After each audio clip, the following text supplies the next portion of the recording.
Marta, qué amable, muchísimas gracias. Efectivamente, amo los jueves, me encanta la salud, me encanta la medicina y precisamente del Hospital de Salud Mental de Tijuana nos visita la psiquiatra Diana Pasos. Hoy vamos a platicar de algo que resulta así como difícil de creer o de concebir, sobre todo cuando pensamos en los niños, pensamos en seres humanos que están diseñados para vivir una vida relajada, sin angustias, sin preocupaciones, no tienen que trabajar, no tienen que mantener una familia, no tienen más que preocuparse tal vez de la escuela y de ser buenos hijos. Entonces, ¿de dónde podríamos concebir a un niño deprimido? La depresión infantil. Buenos Psiquiatra, días, ¿cómo Javier. estás, doctora? Gracias por la estar invitación.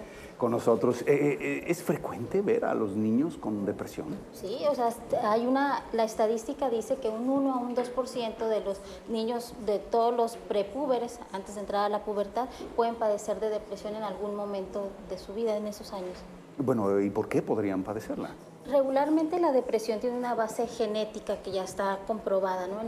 Pero en los niños hay una relación muy fuerte con situaciones del medio ambiente que pueden disparar la depresión. Por ejemplo, el divorcio de los padres, el abandono, el maltrato, el abuso sexual, emocional, puede desencadenar síntomas depresivos en los niños. ¿Y en los niños se manifiesta igual que en un adulto?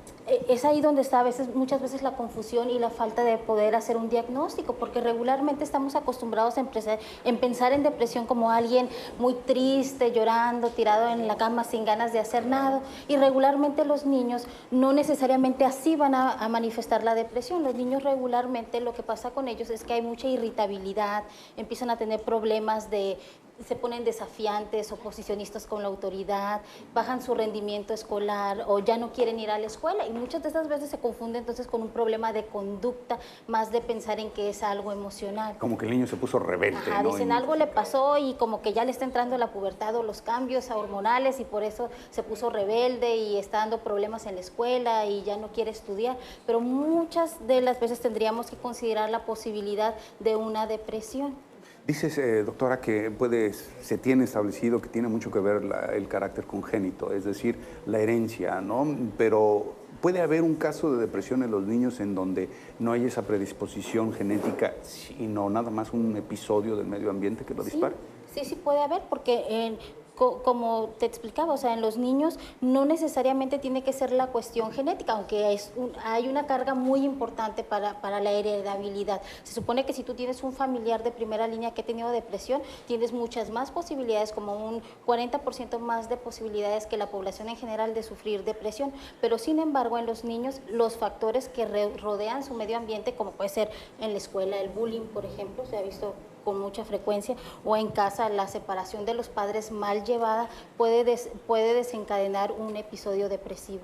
Y en el caso de los niños, bueno, estamos acostumbrados a imaginar, a entender que los niños se recuperan mucho más rápidamente de casi cualquier padecimiento que un adulto, al menos fisiológicamente hablando. En este caso, psicológicamente hablando, ¿también se recuperan con mayor facilidad?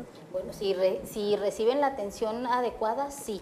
Pero si no reciben la atención, y es ahí el punto preocupante, porque muchas veces, para empezar, ni siquiera nos podemos imaginar que un niño pueda deprimirse.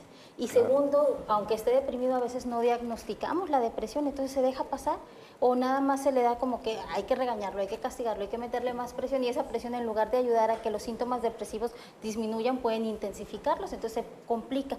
Otra cosa que se ve con mucha frecuencia en los niños y en los adolescentes es que la depresión no se va a presentar sola, siempre se presenta en comorbilidad, o sea, junto con la depresión alguna otra enfermedad, como puede ser un trastorno de ansiedad, un problema de la eliminación, del control de los esfínteres, otro tipo de situaciones.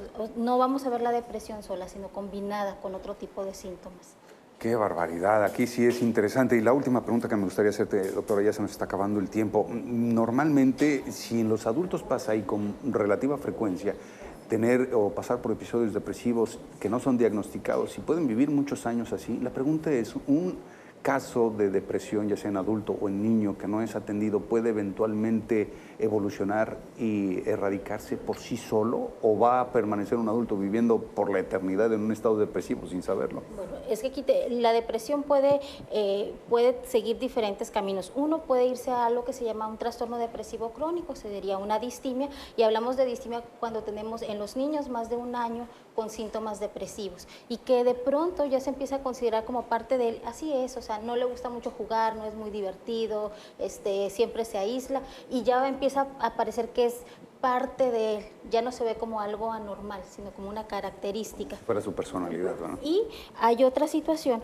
que a quien tiene un episodio depresivo siempre existe la posibilidad de desarrollar un trastorno bipolar, porque no sabemos más adelante si va a desarrollar un episodio de manía o de hipomanía y entonces se va a cambiar el diagnóstico por un trastorno bipolar, por las variaciones en el estado de ánimo. Y la otra sí, claro que la depresión no es para siempre, no vives eternamente deprimido, pero la calidad de vida que vas a tener teniendo depresión y sin tratamiento, obviamente va a disminuir y va a tener un impacto en la vida del niño en todos los aspectos. Debemos de recordar que está en etapa del desarrollo, entonces esas líneas del desarrollo que en ese momento están evolucionando, se pueden ver afectadas. Fantástico, fantástico que nos informes, ¿no? Lástima que así se den las cosas, pero Diana, por favor, ¿podrías darnos tus números de contacto para cualquier duda que haya surgido de parte del público? Sí, claro que sí, en el Hospital de Salud Mental es el 607-9090. Psiquiatra, doctora Diana Pasos, con nosotros aquí en Como Cada Mañana. Agradecemos tu visita. Te esperamos en una próxima ocasión, ¿de acuerdo? Claro que sí. Vamos al otro lado del estudio porque Roxana está lista con una también muy interesante entrevista que a la vez es invitación. Adelante, Roxy.